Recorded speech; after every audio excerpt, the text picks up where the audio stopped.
Welcome to Zwida Media. If you're new to this channel, please subscribe. Don't forget to like, comment and share.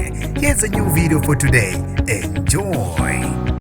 Icasule abaningi indaba yokufeyila kuka Thando Dlamuka owaziwa ohlelweni isencane lengane ufeyile u-Matric. Nginibingelele ngiphinde nginamukele kuphina kuphi landula khona le video. Mangoqala usijoinele likhasi wamwelekele igama lami ngosibonga konke wakandwande mothanda ungangibiza intatheli ka YouTube. Lubuya ngezinkani uhlelo oluthandwa abaningi olubonisa impilo yabashadile abasebancane uThando noSiyacela Dlamuka. Zicasule abaningi izindaba zokufeyila kuka Thando Dlamuka umatikulethe ohlelweni isencane lengane oluvela kuMoja Love. Libuye ngezinkani uhlelo oluthandwa abaningi olubonisa impilo yabashadile abasebancane uThando noSiyacela Dlamuka. Lolu hlelo oluzoveza isizini entsha kungekudala. Kuzophindwe kuvezwe impilo kaThando njengoba wagcina ekhulelwe nalapho athola akhona umntwana. Bephinde bevezwe sebezimele njengoba bengasahlala ekhaya bese behlala eThekwini. Abantu badinwe kakhulu sekuvela nezindaba zokuthi uThando akazange wawuphasa u-Matric. Ezinkundleni zokuxhumana